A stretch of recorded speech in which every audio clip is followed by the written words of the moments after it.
Então, eu vou começar me apresentando, né? Meu nome é Paola, mas vocês podem me chamar de Lola.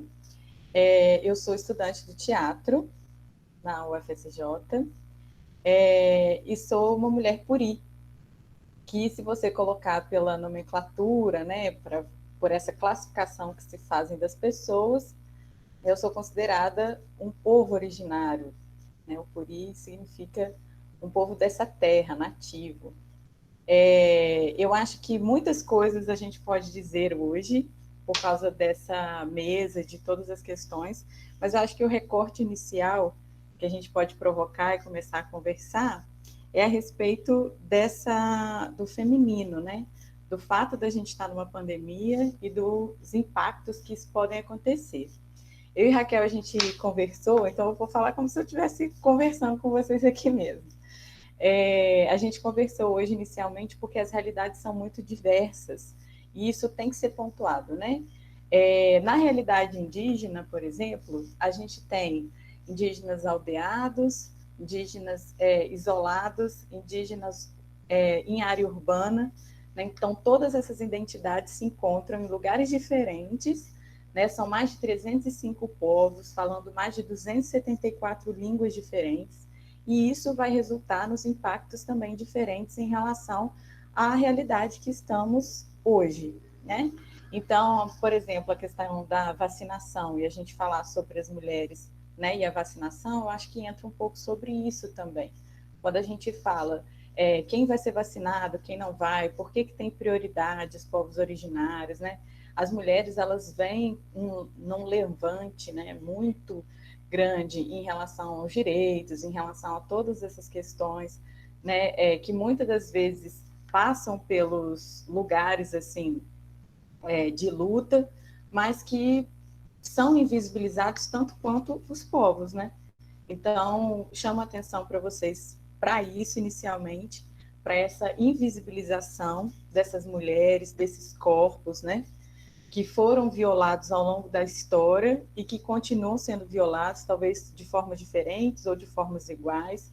Acho que depende um pouco, né, do que a gente pode entender, mas há uma vulnerabilidade muito grande, eu acho que de forma geral, independente em qual situação e qual meio nós estamos. E aí, de acordo com cada um, de cada região, de forma, vai se dar a mais ou a menos, né? Tem muitas campanhas acontecendo para apoio, né, dessas mulheres. Muitas mulheres são artesãs, muitas não estão conseguindo, né, fazer a colaboração dos seus trabalhos.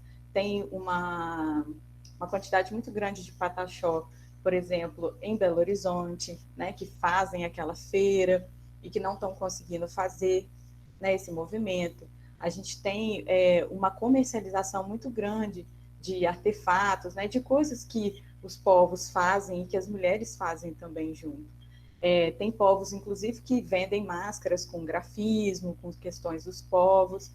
Então, há uma tentativa de mobilização, né, para que tenha apoio, mas a gente sabe o quanto, né, vai gerando dificuldade em relação a tudo o que a gente vem enfrentando, né? E eu acho que juntamente com isso, com esse recorte que a gente está fazendo das mulheres indígenas, e aí eu incluo também as mulheres negras, né? Com certeza em todos os âmbitos, a gente vai ter o silenciamento também em relação, né, a tudo que a gente vai proporcionar em todos os setores. A gente tem a questão da generalização também, que a gente tem que tomar cuidado, né, que a gente conversou. Como eu falei para vocês, são 305 povos, mais de 274 línguas diferentes falando. Você se colocar os povos originários, ou as nações indígenas, ou o povo nativo, você está colocando todo mundo no mesmo lugar, e as culturas são muito diferentes, né?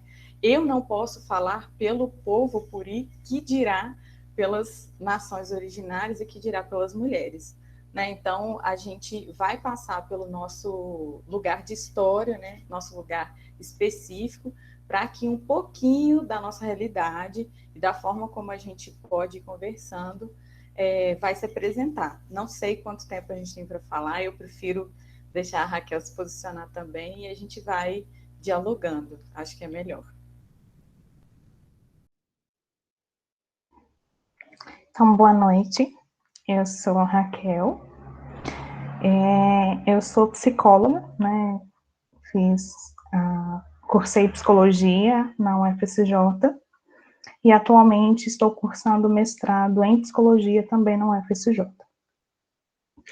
E hoje, para a gente abrir um pouquinho, né, das discussões sobre as mulheres, sobretudo trazendo as discussões a partir das nossas raças, né?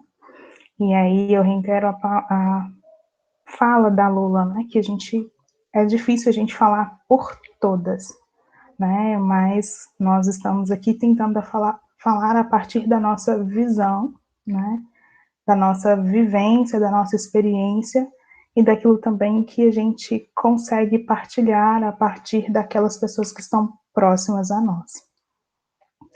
Mas, ainda assim, para iniciar, eu trouxe alguns dados de pesquisas, né, para a gente conversar um pouquinho, né?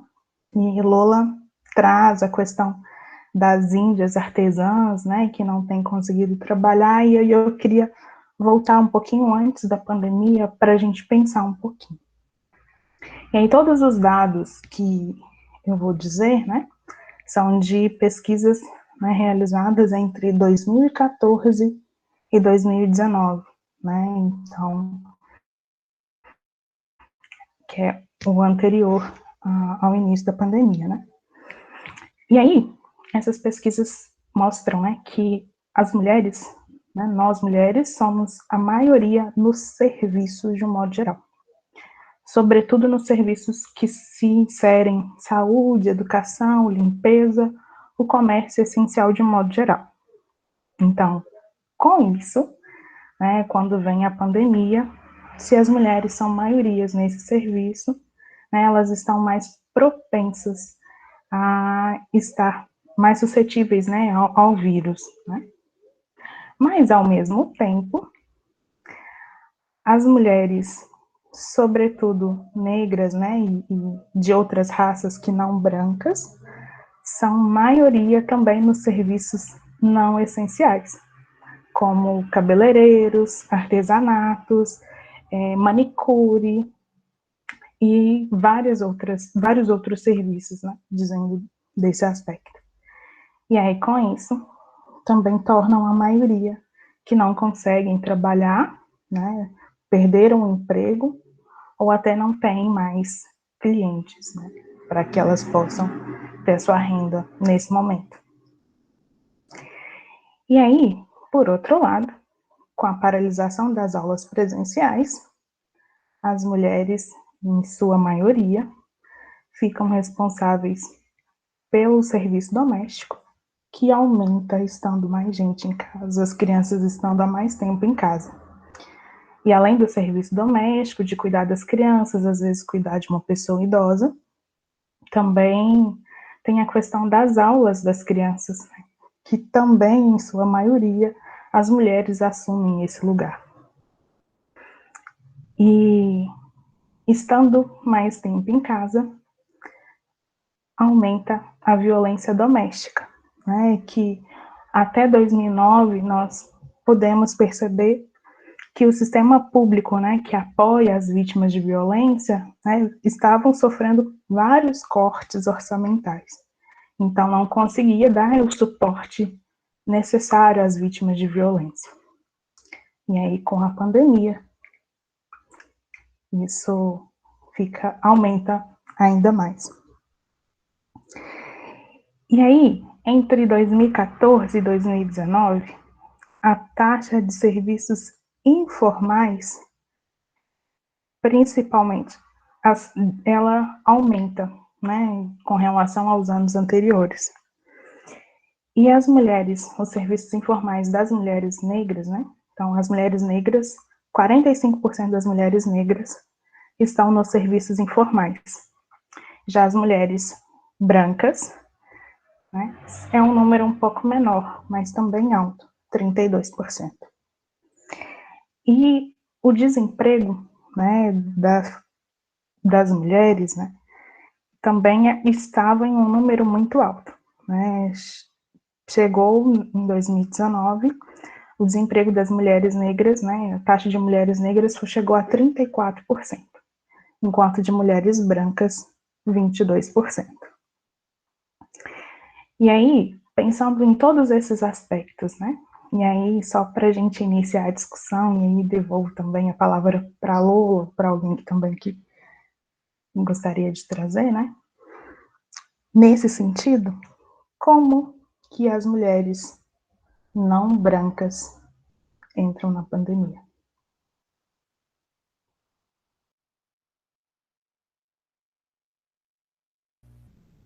Quero aproveitar um gancho que você falou a respeito desse, desse sistema que a gente está inserido, né?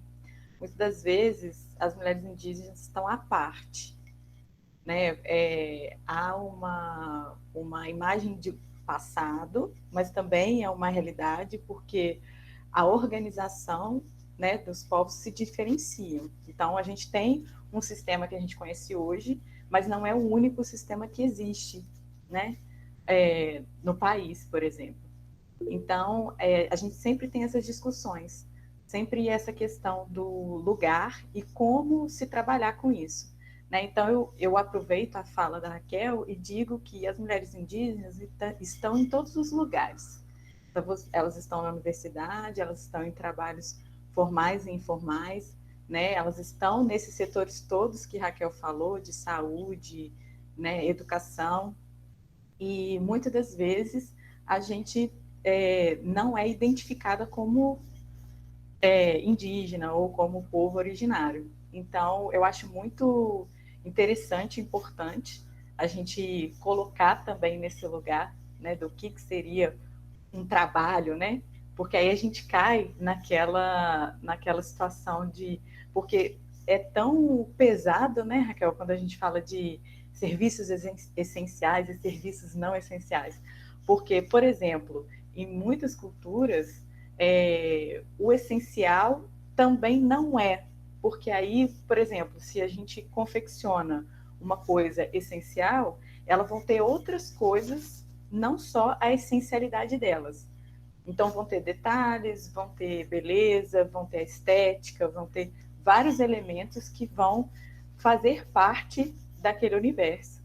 E muitas das vezes a gente separa muito, né? É igual quanto o homem e a natureza, né? Eu aqui e os animais lá, e as questões lá. E para muitos povos, isso é uma coisa só, né? Se eu estou fazendo um serviço de artesanato, não é só um serviço de estética, é um serviço que apresenta a minha cultura, é um serviço que mostra a minha identidade, né? Os grafismos e a nossa escolha, né, de elementos fazem parte de nós, né? Faz parte do nosso corpo.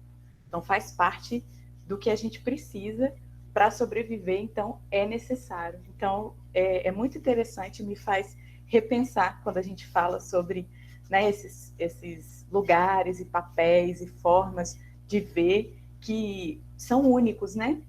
Eu acho que esse é o perigo da história única. Tem muitas mulheres, tanto negras quanto indígenas, que falam sobre isso, que a narrativa não seja única, né? Que você não tenha só uma história, que você não tenha acesso a só um lado, né? Só uma questão.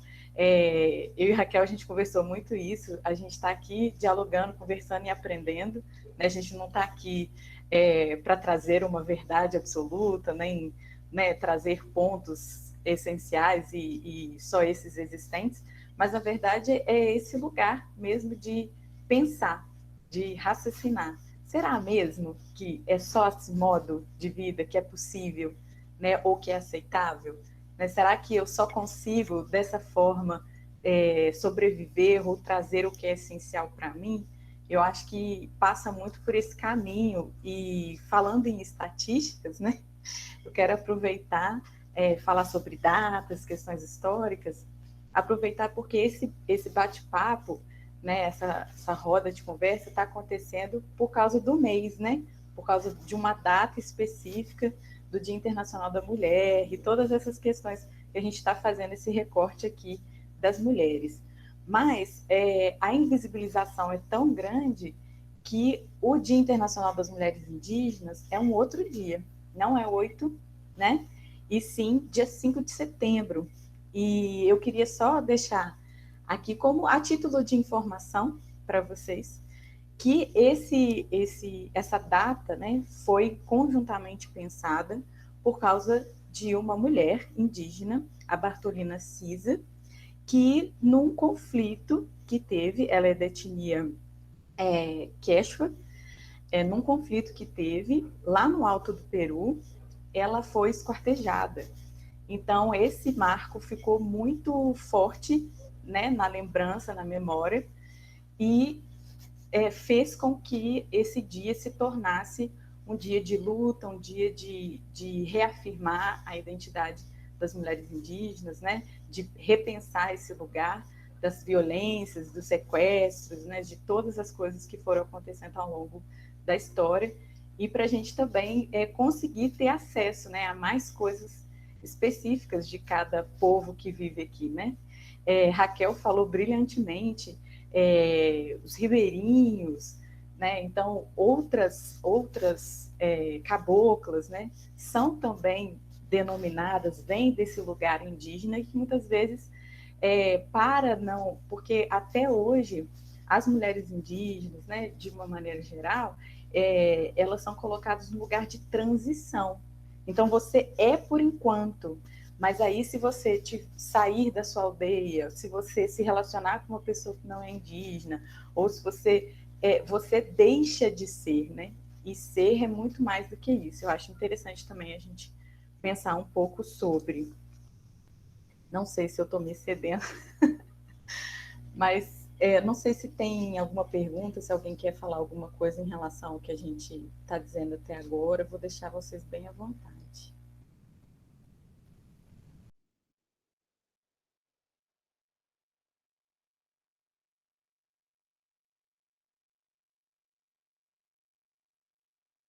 Eu acho que a gente só teve um comentário, né? Muito obrigada, Natália, pela força. Eu acho que a energia, né?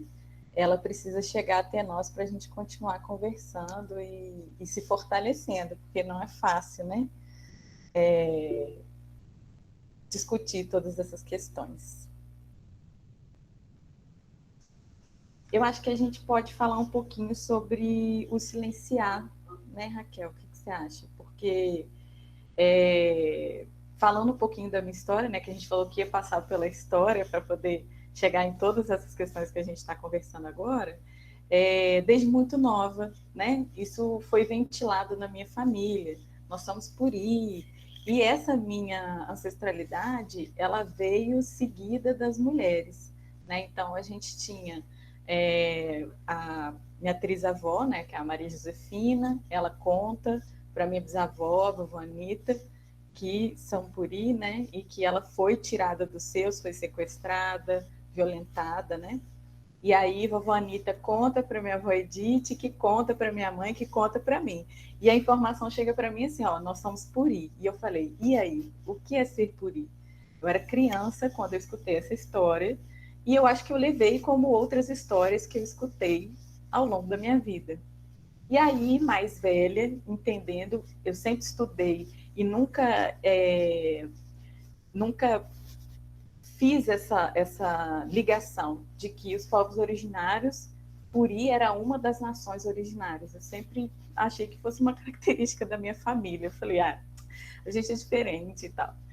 E depois eu fui entender esse lugar de identidade. Eu falei, opa, então quer dizer que ser Puri é uma nação indígena. Então eu vou procurar um pouco sobre isso. E comecei a procurar. E as informações são muito escassas, né? Invisibilização eu não preciso nem ficar falando de novo, porque já você falou uma vez, vocês entenderam. E aí, ao longo do processo, eu fui achando pares, né? Fui achando parentes, que é assim que a gente fala, não só parentes puri, mas parentes também de outras nações, né, originárias, que a gente vai encontrando e vendo que existem milhares de informações que não chegam até nós, não chegam à educação formal, não chegam, né? Então essa trilha, né, esse caminho de mulheres até a minha geração me garantiu a minha identidade. Então essas mulheres foram me contando, né, foram propagando a informação até chegar a mim e que esse meu caminho de volta fosse mais acessível, né, que eu pudesse fazer esse retorno, né, esse retorno às raízes, esse retorno ao lugar de família, né, muitas das coisas que às vezes a gente encara que é mineiro ou coisa da roça, tem muito a ver com os povos originários, né?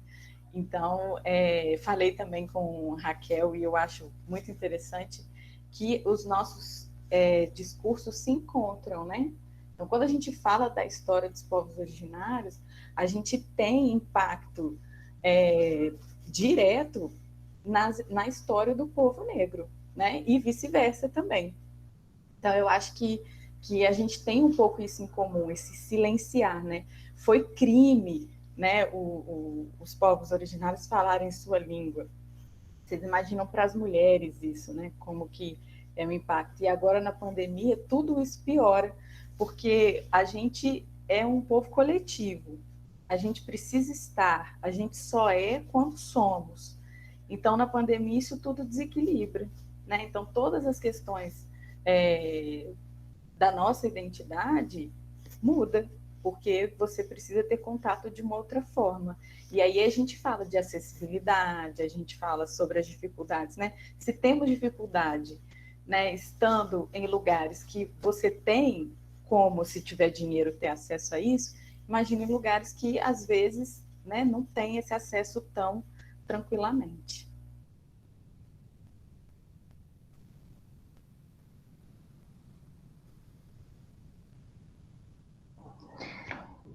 E aí, né, a Lula trazendo essa fala, né, é importante dizer que para nós, negros e negras, não é diferente. Nós, ou a maioria de nós, até então, né, vou dizer até a minha geração, que a gente foi obrigado também a silenciar, mas foi nos ensinado a tentarmos sermos os melhores. Por quê? Não sei. Na época a gente não sabia, né? Hoje, pela minha percepção, é para tentar ter uma equidade sem precisar dizer. Mas é isso que foi nos ensinado. E aí, a partir do momento que eu fui crescendo e me envolvendo, né, em diversos movimentos, eu fui me percebendo enquanto mulher negra. E me percebi da forma mais difícil, vendo pessoas próximas a mim morrerem, sendo atacados de diversas maneiras. E aí, vendo essas pessoas, acontecendo coisas com essas pessoas, eu olhei para elas e tá, o que a gente tem de comum? E aí que foi, como dizem no ditado popular, né? Foi me cair a ficha o que estava acontecendo e que poderia acontecer comigo a qualquer momento. E uma das coisas que conversava com Paola, né? Que muitas das vezes isso não é dito para nós, mas e com isso a gente não espera, a gente acha que nós somos iguais, né? E que nada vai nos acontecer. E aí quando vem, nós vamos sofrendo racismo e às vezes naturalizando isso, vamos sofrendo diversas violências e naturalizando isso. E só entendendo da nossa história, né, o que acontece, que a gente vai perceber o que realmente está acontecendo. E se soubéssemos isso antes, nós estaríamos preparadas, né, coloque entre aspas, né, porque não acho, penso eu, que a gente não precisaria passar por isso, né, acho que, né, mas a gente poderia passar por isso de uma forma melhor, vamos dizer, né, menos intensa, como nós passamos, né? E se a gente for parar para pensar, né, estudar a nossa história, né, há 20, 30 anos atrás, isso era muito difícil, né? E eu considero esse tempo um tempo muito curto. Hoje não é tão diferente, mas é mais falado sobre raça, sobre as nossas dificuldades, sobre as nossas problemáticas, né? Mas ainda assim é mais difícil. E gostaria que nós e as gerações que vierem depois de nós, que a gente dê mais oportunidade para falar das nossas dificuldades, para falar das nossas experiências e ajudá-los, né, para que quem viva, quem tem alguma experiência também tenha liberdade de falar e de trazer abertamente para isso. E uma coisa que eu também não posso deixar de dizer, né, principalmente enquanto profissional da saúde mental, é que vivendo tudo isso é que a gente tem, né, e aí que acarretam diversas problemáticas com relação à saúde mental. E aí quando dizem que as mulheres, sobretudo, né, as mulheres não brancas, têm uma maior propensão a transtorno mental, será por quê? E digo isso, mas ao mesmo tempo, quando a gente vai olhar para os serviços de saúde, essas mulheres não estão cuidando da sua saúde, não digo nem da sua saúde mental, mas da saúde de um modo geral. O que acontece que essas mulheres não conseguem chegar ao serviço de saúde?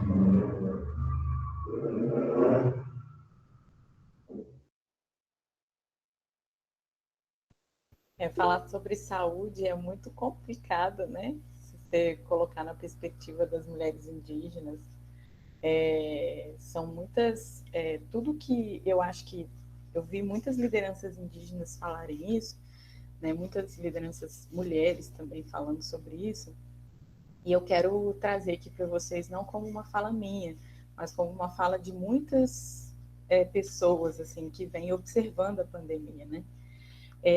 Quando a gente fala de saúde da mulher indígena, todas esse extermínio que está acontecendo agora, né, todas essas mortes em massa, todo esse impacto das doenças, os povos originários estão desde o encontro, né, desde a invasão. Então, a gente teve impactos, por exemplo, a nação Puri foi disseminada em muitos lugares pela varíola. Né? Então, era a guerra biológica. Você não conseguia ganhar na força, né? E aí você utilizava de doenças para poder conseguir tirar aquelas pessoas daquele lugar. Né? Os próprios aldeamentos, né, foram feitos por conta da invasão. Então, você precisava juntar as pessoas para ter controle sobre elas. Né? E assim, ouso dizer que, para vocês se localizarem melhor, o povo Puri é dessa região toda aqui sudeste. Então, Minas Gerais, São Paulo, Espírito Santo, Rio de Janeiro, era um território em comum.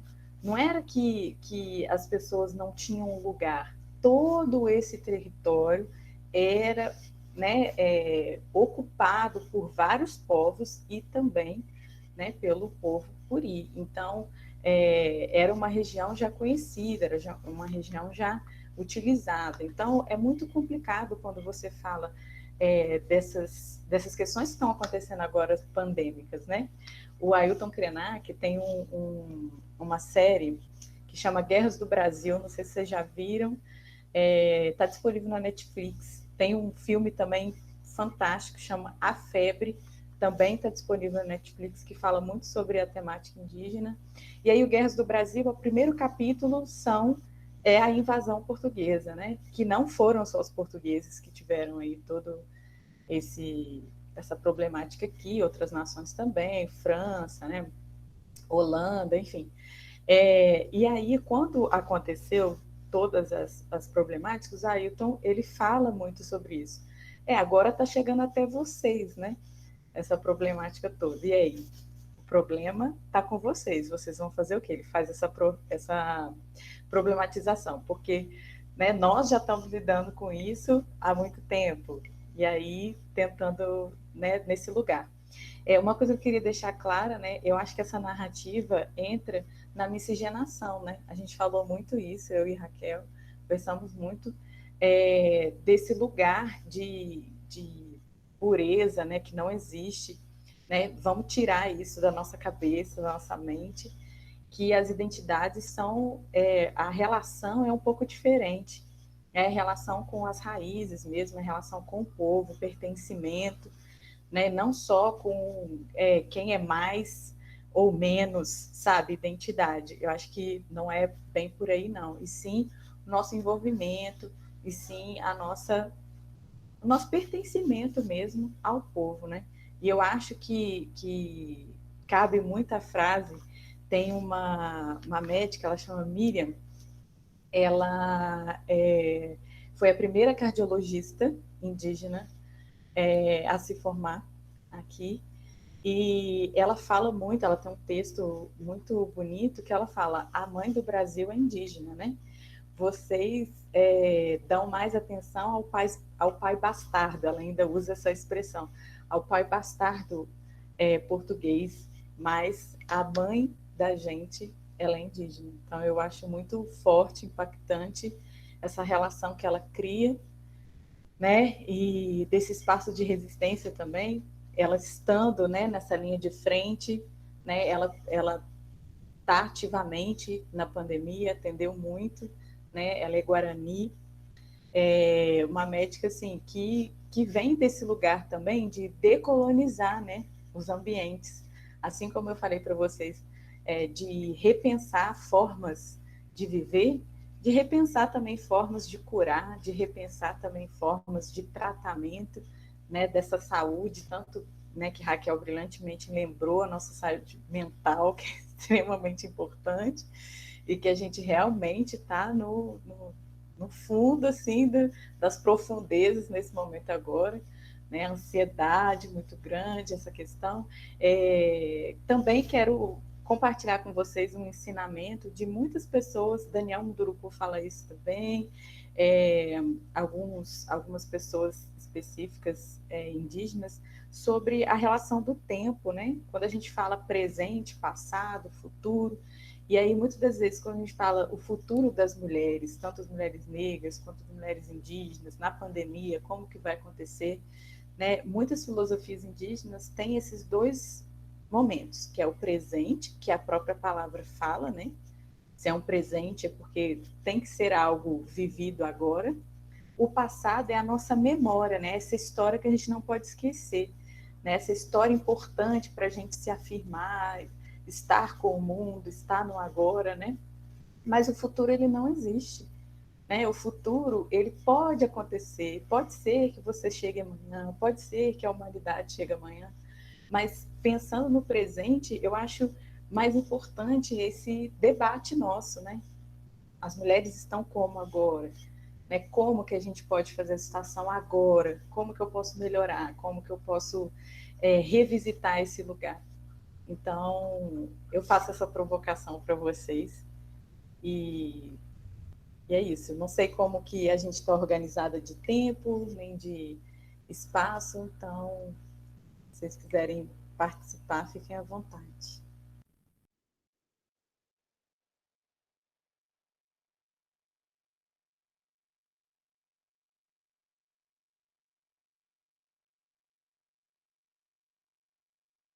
Muito obrigada ao DCE que colocou aqui os links que eu fiz, as indicações. Muito obrigada.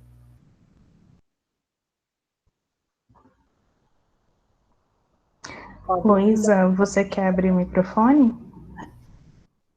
Sim, eu posso abrir. Eu queria saber porque você falou principalmente da questão da pouca presença da mulher negra em postos de saúde, em unidades de saúde, nos hospitais, para cuidar tanto da saúde física quanto da saúde mental. E eu queria saber o que que nós, como cidadãos, e principalmente eu, como uma futura profissional da saúde, uma vez que eu faço farmácia, a gente pode estar fazendo para mudar isso.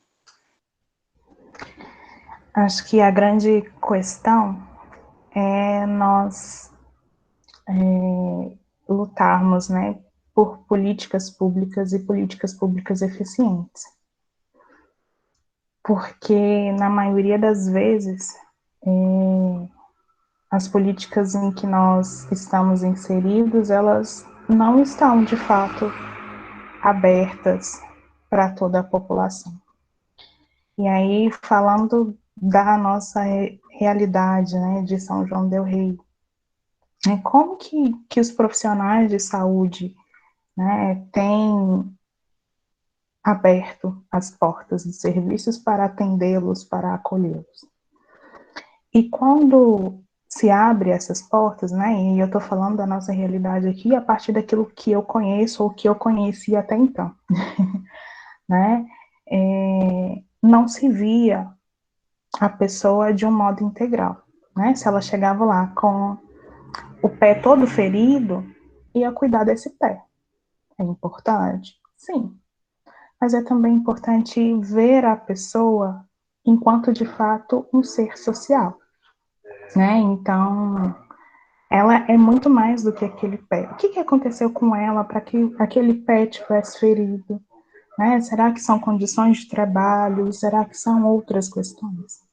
Então, não é minimamente cuidar daquilo que ela leva enquanto enfermidade, mas não só, né?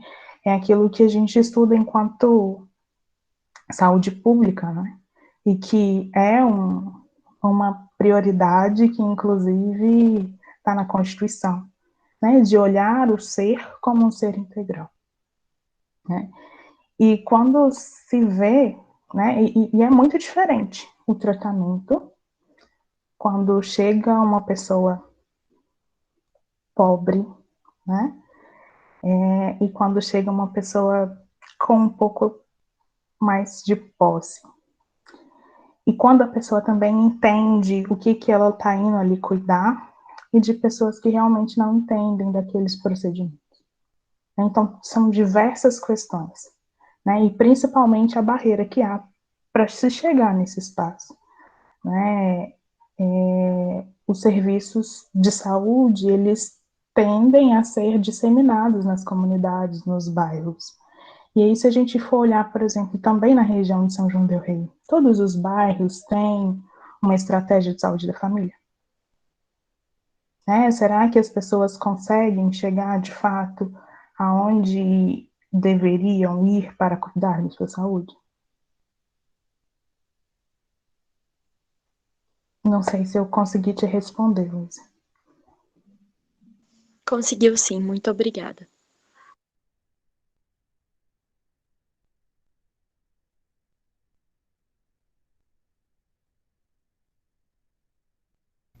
Exatamente, né? A Raquel coloca como um todo, eu acho que tem muitas visões, né?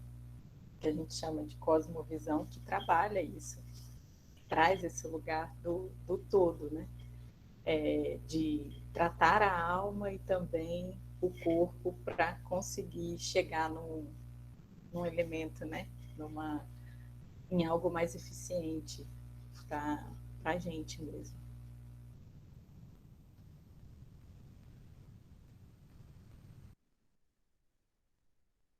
Pessoal, se mais alguém tiver alguma dúvida, alguma colocação para ser colocada. Posso fazer mais algumas indicações enquanto o pessoal pensa? Se quer Com perguntar alguma certeza, coisa? fique à vontade. Obrigada. Eu queria indicar uma página, tá? Do Instagram, para quem acessa o Instagram. Chama @Leia Mulheres Indígenas, tá? Que é uma página feita por mulheres indígenas e divulgando o trabalho das mulheres indígenas. Então, são autoras, são artistas, tem mais de 30 mulheres tá? Indicadas lá com suas obras, com as suas biografias, e tem vários outros perfis que trabalham a literatura, né? Então, eu estou indicando aqui o Ler Mulheres Indígenas, porque é especificamente de mulheres indígenas. Então, lá vocês vão conseguir conhecer muita literatura, muito voltado para o teatro também, ou todas essas narrativas, né, que podem ser um pouco diferentes das narrativas que são divulgadas mais dentro de lugares formais, né, de educação. Então, fica a minha dica de leitura, né, de obras. Lá tem muita gente legal que dá para poder ter uma ideia melhor desse mundo que às vezes é um pouco desconhecido. Acho que tem uma pergunta aqui, né?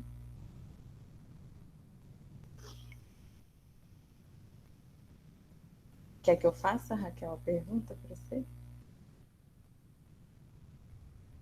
Quais políticas públicas seriam eficientes?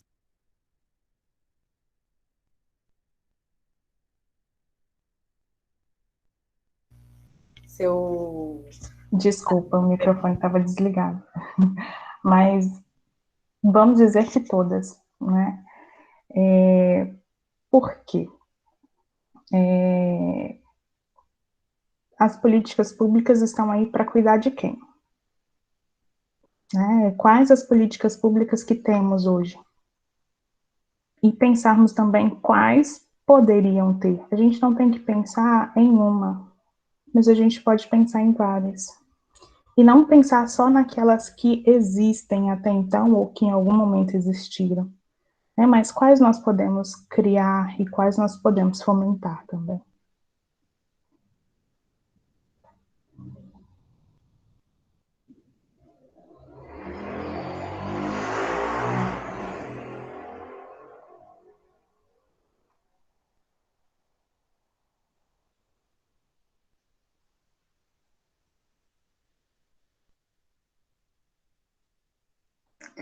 Tá, você quer dizer de uma, né? Para ser um pouco mais específico, né, a gente pode trazer políticas públicas para questões raciais, vamos dizer assim, né? Mas, ao mesmo tempo, apesar de sermos negras ou de sermos índias, nós somos mulheres, nós somos pessoas.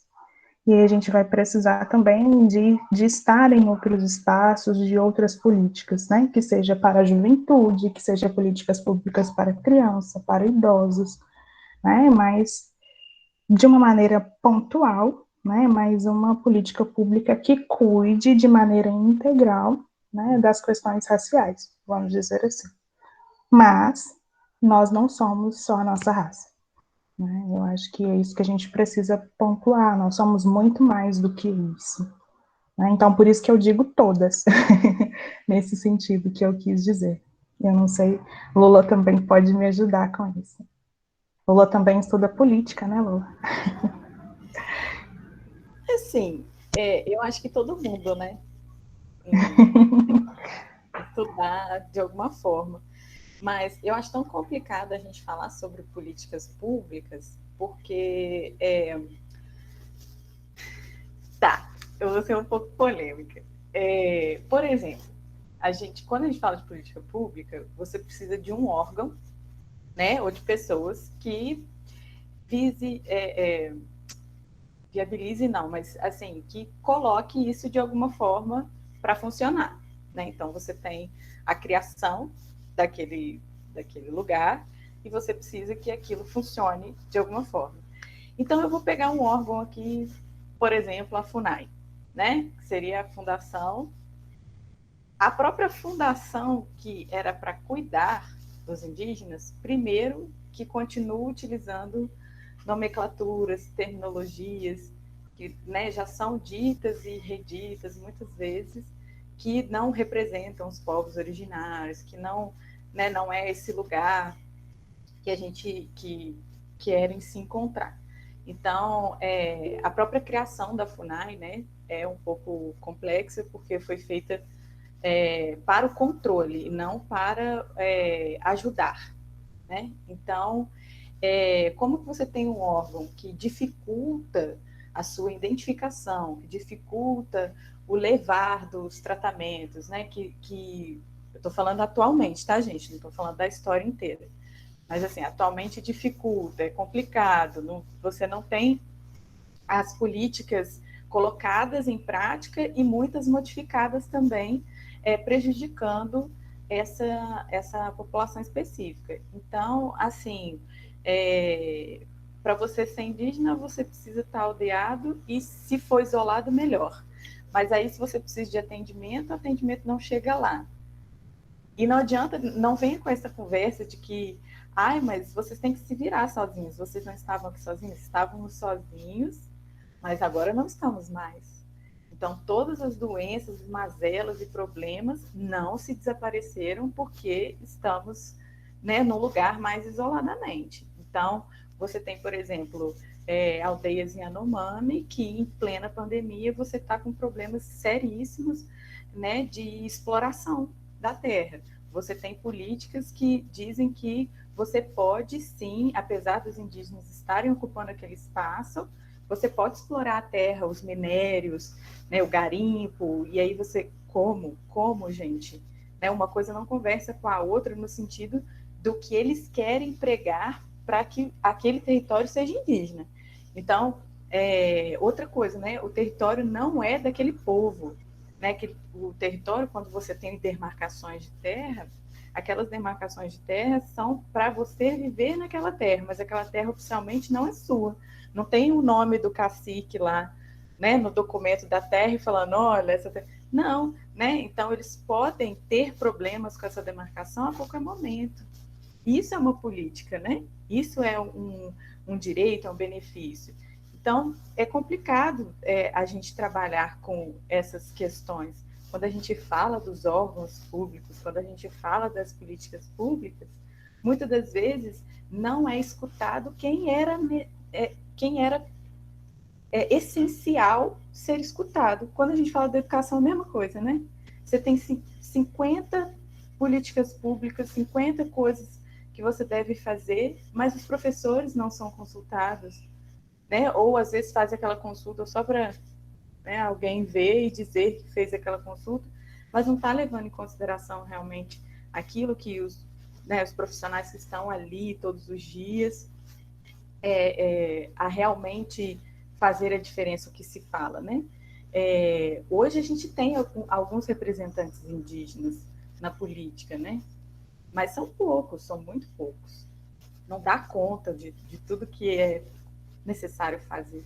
Não sei se eu estou respondendo, eu até peço desculpas se eu estou viajando muito, não sei, foi a Júlia que fez a pergunta, mas eu acho que eu vejo um pouco isso. Eu acho que é difícil eu falar de como que isso pode ser mais eficiente, sendo que não está sendo eficiente nem na tentativa, sabe? Você não atinge verdadeiramente as pessoas que você precisa, assim. As realidades não são vistas de verdade, né?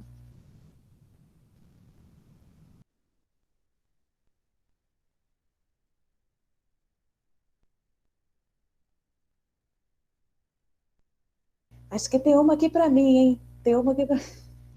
Eu sei agora. Então, vocês acham, é essa mesmo, né, que eu tô lendo. A inserção dos povos indígenas no ambiente social moderno, uma forma de gradualmente preservar essas pessoas na sociedade ou de acabar com a cultura deles? Então, gente, eu já provoco, Júlia, a questão do ambiente social moderno. Isso é tão complicado, né, você falar de modernidade, porque se você está falando de tecnologias, os povos originários, eles vêm evoluindo, né, ao longo de todos os processos. Então, assim, quando teve a invasão, existiam técnicas, existiam formas de se viver que eram muito eficazes e importantes naquele momento. E muitas coisas fazem parte da cultura e da tradição daquele povo.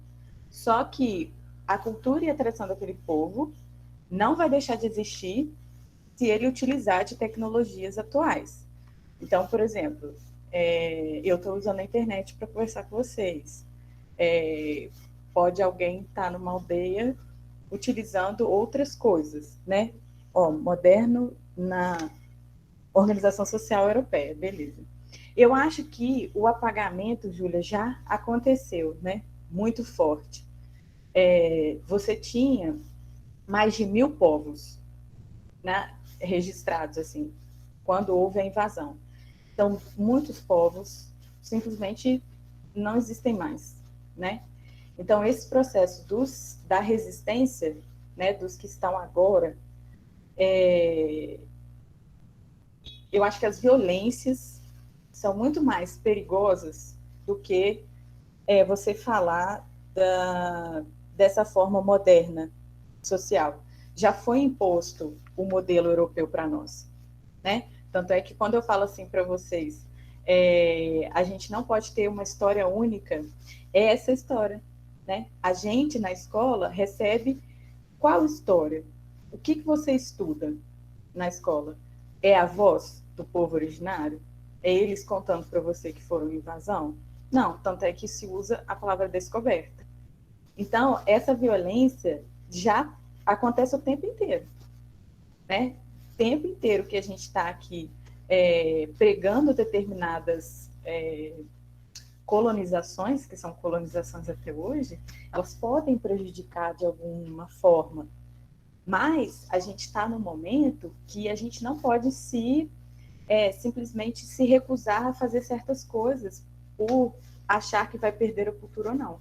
A nossa identidade, ela tem que existir dentro de nós e junto com o nosso povo. É o que eu falei para vocês, né? A gente não existe sozinho. A gente existe porque existe um povo que reconhece a gente e a gente reconhece esse povo, né? Então, essa relação existe. Mas a gente vai estar nesses ambientes, a gente estará inserido em todos esses lugares que são a modernidade e essa organização europeia. A gente não consegue fugir, né? Essa língua portuguesa foi imposta para nós, né? Nós precisamos aprender, nós aprendemos. Tanto é que hoje eu luto para estudar e reafirmar a língua puri, né? Então, você tem vários grupos que fazem trabalhos assim excelentes, maravilhosos em relação aos estudos puri, da língua puri. Tem muitos falantes agora já, né? Tem muita gente já falando, escrevendo trabalhos, escrevendo textos em puri. E isso é uma violência muito grande, concorda? Eu não falar a minha própria língua, a minha língua materna eu não falo. Então, assim, isso já aconteceu e vai continuar acontecendo. Em questão de religiosidade, por exemplo, né? Tem várias coisas, inclusive agora na pandemia, tem muitos povos que estão questionando a vacina por causa de líderes religiosos, que falam para que eles não tomem, né? E que muitas tradições que acontecem, não acontecem porque são colocados nessa visão europeia de pecado, de problema, não pode fazer isso, né? Não é bem visto, né? A própria nudez, eu estava comentando com a Raquel, né? Tem povos que trabalhavam com tecidos, tem povos que usavam vestimentas, porque é muito difícil eu falar vestuário com vocês aqui, porque é outra visão europeia, né? O que é roupa e o que não é roupa, sabe? Porque às vezes você usa um adereço, alguma coisa que eu considero como roupa, mas o outro olhar vai falar que eu estou nua. Então, é uma imposição também europeia. Não sei se estou conseguindo responder para você, me perdoa se eu não tiver, mas eu vejo um pouco isso. A gente já sofreu isso, sabe? A gente não consegue dessofrer, mas o que a gente consegue é resistir, o que a gente consegue é o tempo todo, né? Eu falar para você que eu sou puri, que eu estou aqui, que eu estou ocupando esse lugar, é uma luta, é uma decolonização, sabe? Vão ter pessoas que vão me questionar, vão ter pessoas que vão duvidar, né, de muitas coisas, mas a gente faz esse movimento para perpetuar a nossa cultura, para dar força ao povo, para que a gente saia do extinto, né? Tem muitos trabalhos com a visão europeia que diz que os puri não existem, né? Então, se você consegue me apagar enquanto eu estou viva, eu não sei mais o que eu consigo me defender, né? Não sei se eu respondi, por favor.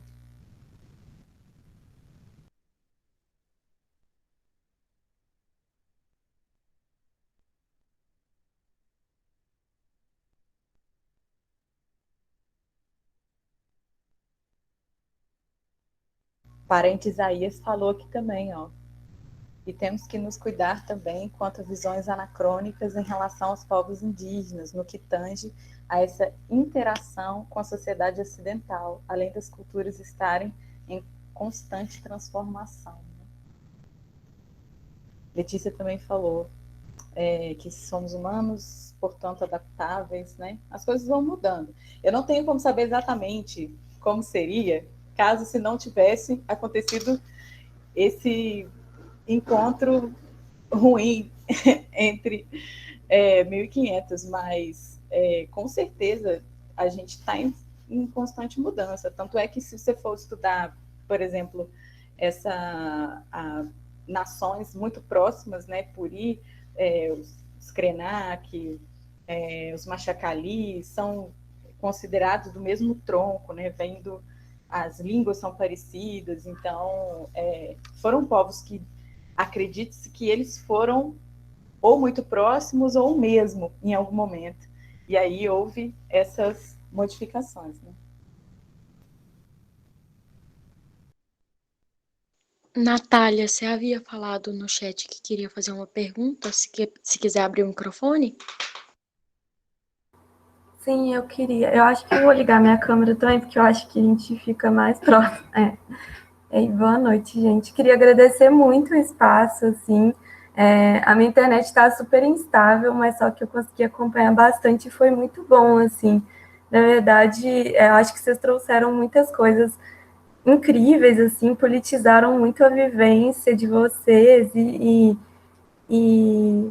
enfim, foi muito bom e acho que foi num formato agradável de escutar, né? Acho que a gente está vivendo uns momentos ruins, assim, com a internet, com a distância e com alguns espaços que nos cansam, assim, mas, na verdade, escutar vocês foi reconfortante e gostoso, assim.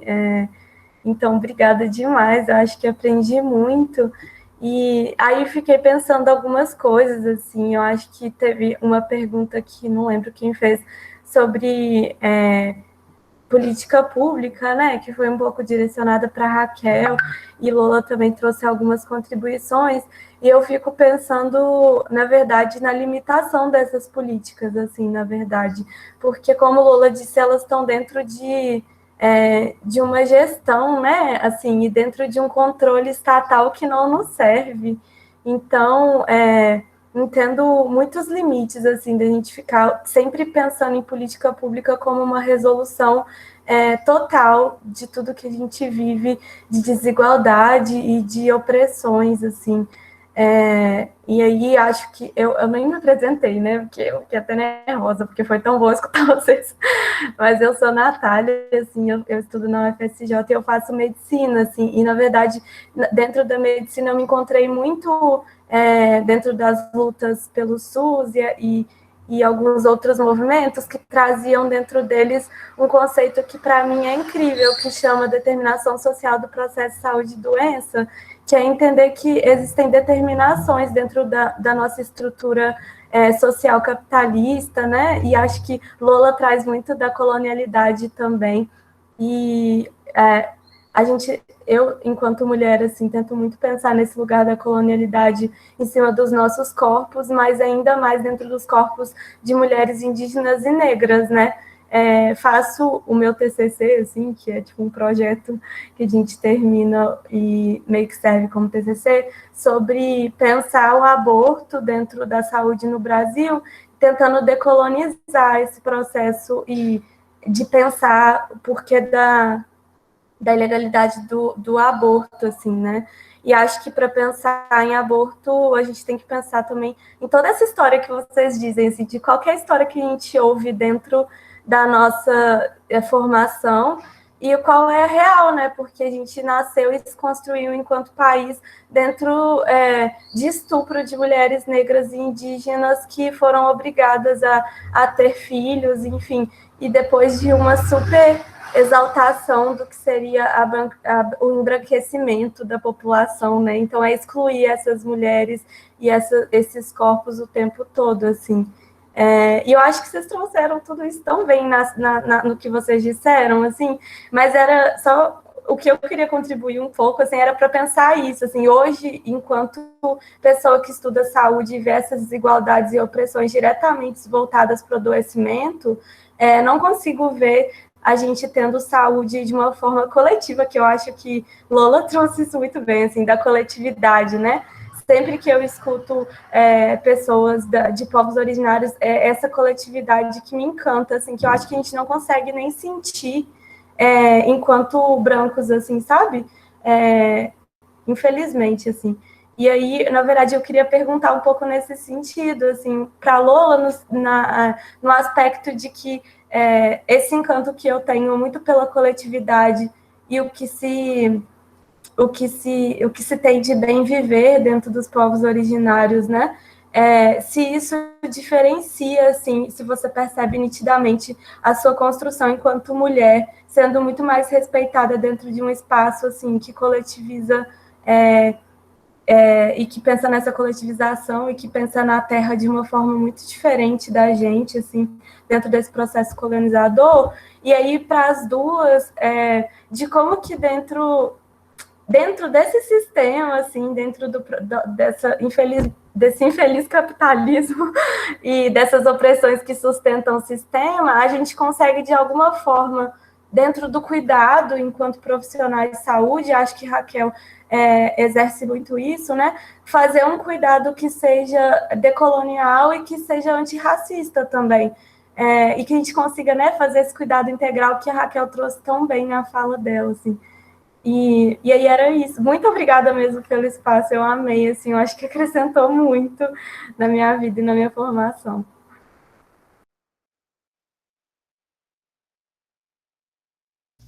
Quer começar, Raquel? Fica à vontade. Não? Quer que eu vá? Pode dizer que aí eu vou. Ok. Natália, queria falar Tenoari, né? Gratidão para você. E a sua energia é muito importante a gente receber. Sobre o processo colonizador, é complicado, né? Porque esse processo, apesar de a gente não ter colonizador aqui mais, ele está em 100% em atividade. É algo que deu certo. A gente não pode dizer que essa estratégia deu errado, porque deu muito certo, né? Mas, ao mesmo tempo, deu errado porque tem resistência em todos os âmbitos. Esse cuidado decolonial, eu quero me ater mais a ele, porque eu acho que a gente usa muito, mas com aqueles saberes da vovó, sabe aquela coisa assim, que você faz assim, se eu tô com jogo, eu vou usar boldo, se eu tô com não sei o que, eu vou usar não sei o que, alecrim é alegria, e aí vai, sabe essas informações que vão chegando pra gente, de ervas, sabe, de se virar com os elementos e tal, a gente só não nomeia, né? É uma decolonização quando você pensa em todos esses processos de os remédios não vieram do laboratório aqui falar assim, eu vou colocar esse elemento químico aqui, esse aqui, sabe? Tudo vem do lugar que é essa grande mãe que a gente vê como a Mãe Terra, né? Então tudo vem daqui. Tanto a poda quanto tudo que você vai fazer está relacionado, você não consegue isolar. Eu acho que essa é a minha grande esperança decolonial, digamos assim. Se você consegue pensar nesses processos de uma forma mais ampla e se atendo à origem daquilo, não só você pensar no que está pronto, e sim como você chegou nesse processo do estar pronto, isso de todos os âmbitos, tanto na saúde quanto higienização, o que for, que você pensar, você vai ter os elementos que você tem aqui, né, no Brasil. Existem elementos que já estavam aqui, existem elementos que foram colocados aqui, né? Tem muito animal, tem muita planta que não é daqui originalmente, mas que a gente utiliza e acaba fazendo parte do nosso dia a dia atualmente, né? Então eu acho que passa muito por isso. Minhas avós, né? Toda vez que alguém estava doente, elas iam para o quintal e iam recolhendo o que elas podiam, o que elas conheciam das ervas, para poder, né, melhorar, curar e trazer o conforto necessário naquele momento, tá? Então, minha avó fazia garrafada de genipapo, que é algo poderosíssimo, assim, para as questões pulmonares, né? A gente tem o rapé, que a gente utiliza também, que tem, além de todo um significado para nós, que ele não deve ser utilizado, por favor, gente, rapé não é para espirrar, por gentilezinha, tá? Existe todo um significado atrás, cada cultura é de uma forma, e o rapé, ele tem uma medicina muito interessante para questões respiratórias, né? Quando a gente fala de bronquite, enfim, questões do corpo, e também tem questões que aí a gente vai entrar na cosmovisão, que tem pessoas que são de cultura diferente, que vão ver de forma diferente isso que eu estou falando para vocês. Mas tem muitos elementos que se utiliza, mas que não se dá o nome, né, daquela cultura e daquele povo que ajudou ou que foi usurpado, né? Isso acontece muito. Até hoje, inclusive, né, eu vejo aí especialistas chegando nos lugares e pesquisando, e aí tem a fotinho lá da aldeia, né? Aí vem assim, membros da aldeia. Não tem um nome de ninguém aqui, ó, só membros da aldeia. Aí do outro lado vem uma pessoa, pesquisador fulano de tal, não sei o que lá. E aí vem a galera aqui, né, que é o pesquisador, porque é importante, o pesquisador disse, não o que ele aprendeu com esse povo aqui, ó, que deu toda a informação para ele. Então, assim, é complicado, né? Eu acho que a decolonização passa por aí também. Vamos nomear? Vamos trazer, né, de quem é essa sabedoria aí? Né? Vamos aceitar, academicamente falando, que o seu Zé está falando que lá na horta dele tem isso, e que é bom, e que ele já comprovou, porque quando ele usou, foi muito bom para isso e para aquilo, né? Assim, estou falando uma coisa polêmica aqui, mas é o meu pensamento dentro do que eu acredito. Não sei se eu te respondi, Natália, peço desculpas se não, mas é o meu raciocínio agora, nesse momento. E Natália traz, né, da importância também do cuidado, né, do cuidado antirracista, né, do cuidado da saúde, né, antirracista, assim. E aí eu estenderia um pouco mais, né, do olhar para o ser, né, olhar para a pessoa, o nosso olhar enquanto humanos para o outro humano, ele tem que ser enquanto humano, não enquanto raça, não enquanto cor. Né? É claro que é importante a gente levar em consideração isso, né? Porque tem toda uma história, tem toda uma trajetória de vida que não é só da pessoa, mas de seus ancestrais, que ela carrega consigo.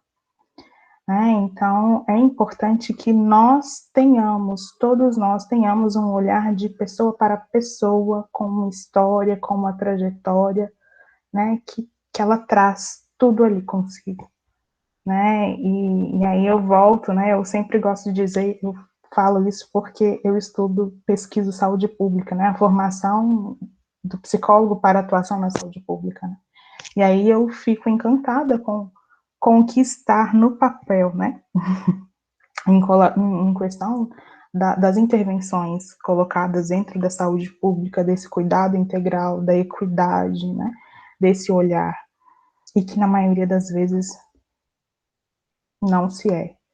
E aí, talvez não se é por causa da formação, que não é levado, que não leva em conta essas questões, por questões sociais, né? E eu acho que é importante dizer, né, que já vi pessoas em determinados lugares que quando exerce de fato esse cuidado integral, ela não fica ali naquele serviço. Né? Então, tem toda uma questão por trás, né, que não é só, né, simplesmente chegar ali e o profissional cuidar. Às vezes o profissional para garantir que ele também esteja no serviço, para garantir o ganha-pão dele, ele precisa se sujeitar a certas coisas que às vezes a gente nem imagina que acontece.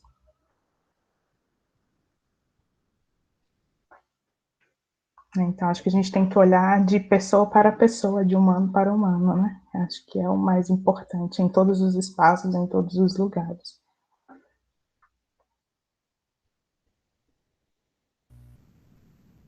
Gente, tem uma pergunta do DCE. Desculpa, DCE, eu não sei quem está no DCE, mas eu vou te responder. Falhou a internet. Acho que seu microfone tá com problema.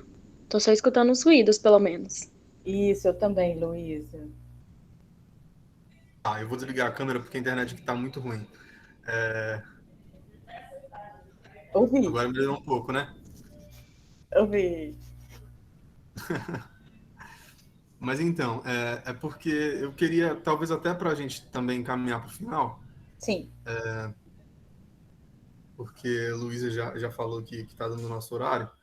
Recentemente saiu uma entrevista, um posicionamento de uma ex-juíza aí do Tribunal de Haia falando que dificilmente Bolsonaro vai ser indiciado assim por algum crime da pandemia, mas que os assassinatos lá em 2019, que eu me lembro assim, os Guajajaras, tiveram 4 Guajajaras assassinados assim em sequência.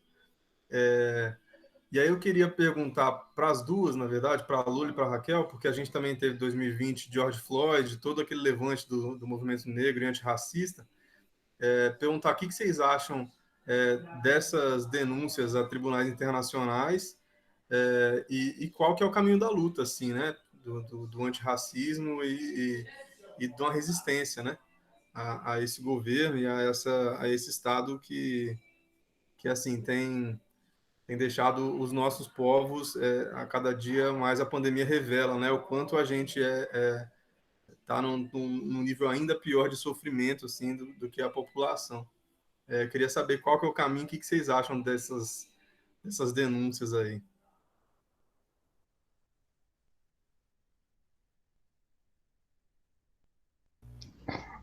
Acho importante trazer, né, que a questão do racismo ele não foi apenas internacional, né? Justamente naqueles dias do boom, né, aconteceram várias coisas, vários assassinatos com negros também, e que alguns foram invisibilizados, né? Então não é algo internacional, né? A gente pode tratar como algo local que está próximo do nosso lado aqui também, né? Inclusive recentemente houve também assassinatos nesse sentido, né? Então, acho que a gente pode trazer isso e pensar, né?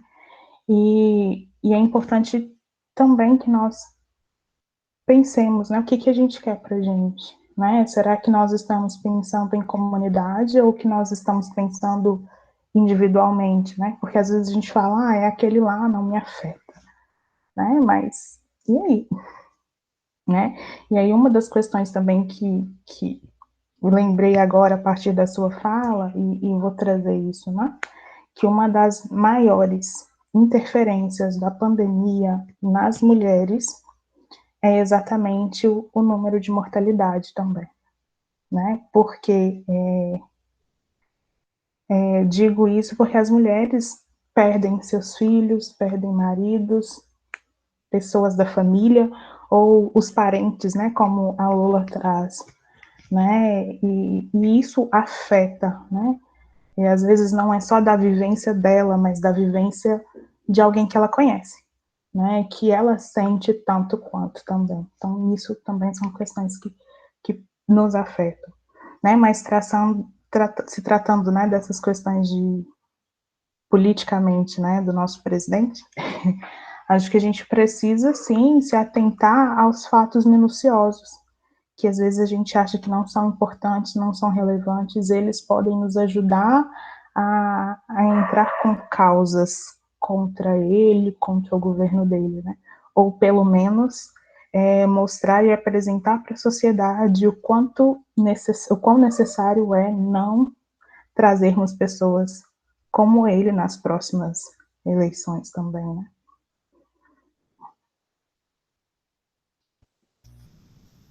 Bem, em relação à declaração, né, que ela faz e tal, e pensando, me fez lembrar de uma situação antes da pandemia que foi feita uma comitiva, sabe? Uma comissão mesmo assim de denúncia. Eu acho que é dessa comissão que você cita, que inclusive a Sônia Guajajara, né, que é uma representante política, ela fez parte, eles passaram mais de 7 países fazendo a denúncia, né, de genocídio, e de genocídio não só, assim, diretamente, igual você disse, né, as mortes diretas das pessoas, mas também indiretamente com o sentido de, por falta de estrutura, condições, enfim, você já tem um povo oprimido, então, com essas condições se acirrando, piorando, você tem um aumento desse desespero, né? No Mato Grosso, por exemplo, a gente tem os Guarani Kauá, que foram muito massacrados por causa de todo o agronegócio, né? São expulsos mesmo da terra. Muitos vivem na beira da estrada agora. Houve, assim, um número muito grande de genocídio. Teve até um movimento, assim, de algumas pessoas que colocavam seus sobrenomes de Guarani Kauá para lembrar desse povo, né? Para lembrar do tamanho daquilo na época, e isso se agrava com a pandemia. Né? Como que eu vejo essas denúncias internacionais, por mais assim que eu acho complicadas, eu acho necessárias. Né? Eu acho que é um movimento que precisa acontecer a partir do momento que você não consegue, talvez, o apoio necessário aqui. Ou nem que, assim, não necessariamente será algo tomado pelas pessoas internacionalmente, mas algo que pressione aqui. Eu vejo mais como uma pressão para tentar se resolver aqui, sabe? O Bolsonaro ele foi colocado de forma muito conveniente a tudo que já queria se fazer, né? Já é um plano antigo, né? O que a gente está discutindo aqui não é de agora, não é de hoje. Então, você tem muitos problemas que continuam acontecendo e pessoas que têm interesse capital na terra, né, e nesse modo de vida, elas vão utilizar essas pessoas para poder chegar aos objetivos que elas querem. Então, quanto mais você fala de preservação, quanto mais você fala, né, do meio ambiente de uma forma sustentável, que eu acho que também o sustentável pode ser questionado, né? Mas assim, o que seria? Seria só para o alívio da minha consciência, se é realmente um impacto, né, no meio ambiente? Mas assim, esse lado, eu acho que talvez não, né? Talvez não aconteça, talvez não chegue do jeito que deveria, mas sim, tem esperanças, quero ter, por favor, esperanças que isso seja levado para frente, né? Que ele realmente seja punido por tudo isso que ele está fazendo. Se não for por tudo, né, que essas denúncias elas realmente consigam, sabe? Porque vamos falar a verdade, né, gente? Isso já era para ter acontecido, né? Já era para ter saído, já era para ter resolvido. Mas tem muita gente com muito interesse de outras coisas que vão dificultando o caminho, né? Então eu vejo um pouco disso, não sei se era dessa forma que você queria que a gente falasse, mas eu vejo como algo que deveria acontecer e tomara que aconteça de alguma forma, mas com certeza não vai ser o ideal, né? O utópico não vai acontecer. Essa reparação, essas vidas não voltam, né? Então isso é muito complexo.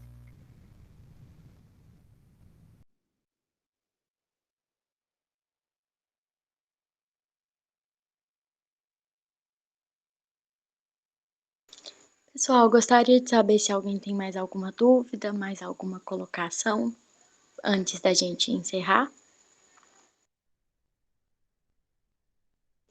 A Júlia fez uma pergunta nas mensagens.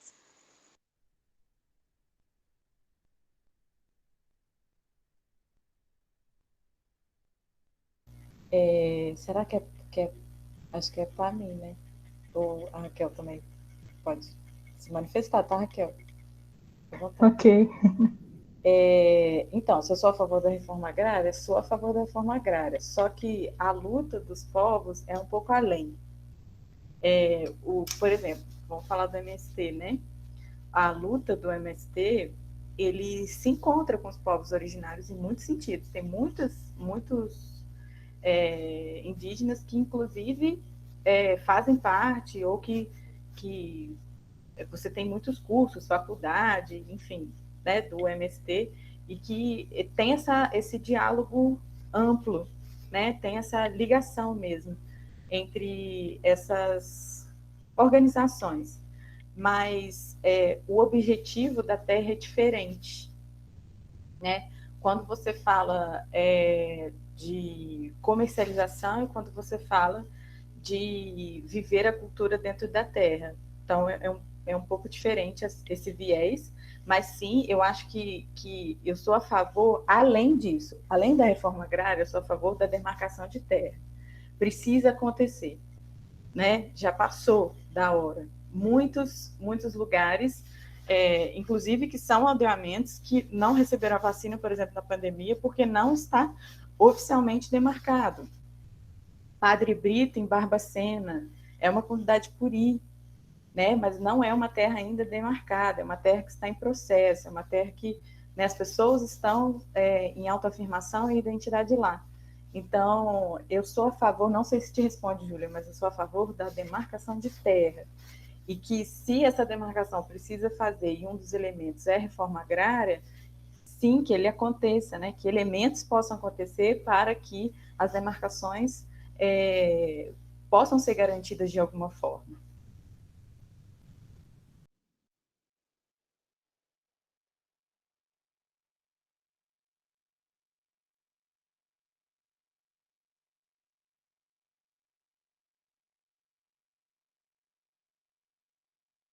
Raquel, você quer se posicionar a respeito? Ou... Concordo com o que a Lula trouxe, né? Acho que não tem nem o que colocar, né? Mas é exatamente o que é imprescindível essa demarcação, né? E aí, a partir dela, outras coisas virão, né? Mas sem ela, não, nada é possível.